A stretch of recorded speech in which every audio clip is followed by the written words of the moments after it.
हाम्रो शरीरमा ऊर्जा प्राप्त हुन्छ।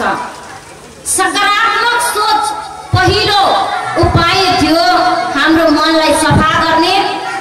अर्को हो हाम्रो मनलाई सफा गर्ने भनेको ध्यानद्वारा। गाडी किन्छौं, सर्भिसिङ गर्छौं, तर यो हाम्रो यति बहुमूल्य अमूल्य दुर्लभ शरीरलाई स्वस्थ राख्नको लागि हामी जे मन लाग्यो त्यही खान्छौं, जसो मन लाग्यो त्यसै गर्छौं। यसको निगरानी हामीले गरेका छौं कि छैनौं त? महसुस गरौँ हजुर, महसुस गरौँ, भित्री अन्तर्स्करणबाट महसुस गरौँ। हामीले खाँदै गर्दाखेरि पनि महसुस गरौँ। हाम्रो सुत्ने समय कुन बेला हो त्यो पनि महसुस गरौँ। हाम्रो उठ्ने समय कुन बेला हो त्यो पनि महसुस गरौँ। हामी बोल्दा पनि महसुस गरौँ। अनि मात्र हाम्रो मन शुद्ध हुन्छ, शान्त हुन्छ, पवित्र हुन्छ, निश्चल हुन्छ, पारदर्शी हुन्छ अनि भगवान प्राप्त हुन्छ। सबैभन्दा ठुलो प्रधान इन्द्रियको प्रधान भनेकै मन हो। यो मन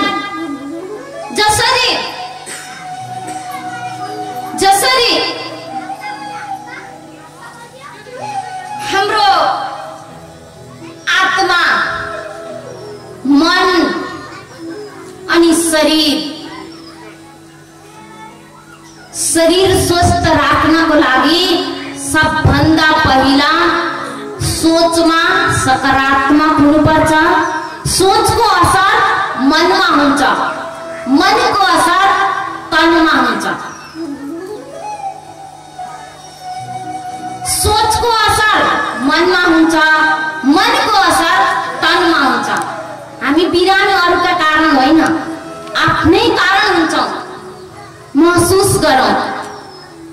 यदि हजुर बिरामी हुनुहुन्छ भने महसुस गर्नुहोला। हजुरलाई सकारात्मकताले भन्दा नकारात्मकताले जित्यो अनि हजुरमा रोग प्रवेश गरिराखेको छ।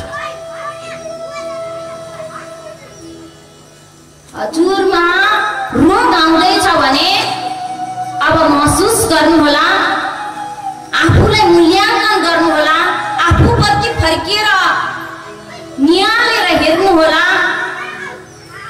जब यी दुईटा आँखाले अरूलाई देख्न सकिन्छ भने, जब हजुर हाम्रा यी दुई आँखा चिम्लिम भने स्वयं आफूले आफूलाई देख्न सकिन्छ।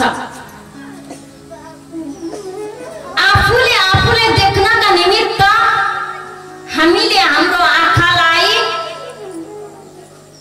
चिम्लिनु पर्छ अनि मात्र स्वयं आफूलाई देख्न सकिन्छ। अरूलाई हेर्नको निमित्त दुईटा आँखा, जब आँखा चिम्लिनुहुन्छ स्वयंलाई देख्न सकिन्छ।